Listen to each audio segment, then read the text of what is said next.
আশ্চর্যের বিষয়, যেই সময়তে ইংরেজরা ভারত, বাংলাদেশ এবং মানে পাকিস্তান এইসব জায়গাগুলিকে দখল করার পরিকল্পনা করছিল, ঠিক সেই সময়ের এটা ইতিহাস, ঠিক সেই সময়ের এটা ইতিহাস। 1800-1700 থেকে 1750-এর পর থেকে নিয়ে 1800-র মাঝখানে এবং 1900 সালের মাঝখানের এইসব ঘটনা, এবং ঠিক এই সময়তে যে প্রেক্ষাপটটা তৈরি হয়েছিল লাহোরের মতো জায়গাতে, পাকিস্তান আর বাংলাদেশ ভারত যখন ভাগ হয়ে গেল, লাহোরের মতো জায়গাতে একটাই সিটিতে জামাত ইসলামীর অফিস, ওই সিটিতে আবার কাদিয়ানীদের অফিস, ওই সিটিতে আবার আরো অন্যান্য বিভ্রান্ত দলদের।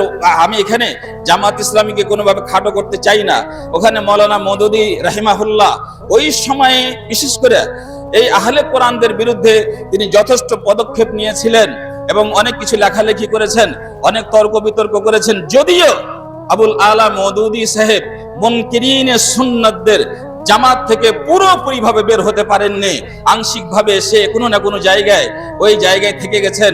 মুনকিরিনে সুন্নাতের দল থেকে পুরোপুরি ভাবে তিনি মুক্ত হতে পারেননি, কিন্তু আহলে কোরআনদের বিরুদ্ধে তিনি যথেষ্ট লড়াই করেছেন লেখার মাধ্যমে, তর্ক বিতর্কের মাধ্যমে। আমি শুধু বলতে চাইছিলাম যে ইংরেজরা যখন দখল করবে ভারতকে, ইংরেজরা যখন দখল করতে চাইছে বিভিন্ন শহর এবং এলাকাকে, তখন মুসলমানদের বিভ্রান্ত করার জন্য এই সব ছোট ছোট দলগুলিকে তৈরি করেছিলেন।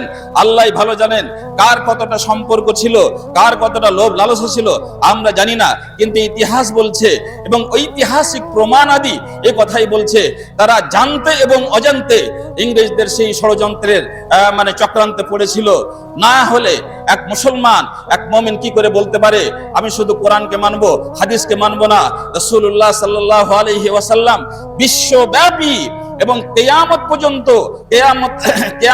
এবং তার নবী হওয়ার পূর্বে যত নবী এবং রাসূল এসেছিলেন সকলের ইমাম, সকলের সরদার, সাইয়্যিদুল আউয়ালিন ওয়া সাইয়্যিদুল আখিরিন, সবারই তিনি ইমাম। আর তার আদর্শ নিয়ে যারা ইসলামের শত্রু তারা প্রশংসা হয়েছে, সেই রকম তারা বিভিন্ন অজুহাতে অস্বীকার করতে পারে কেমন করে?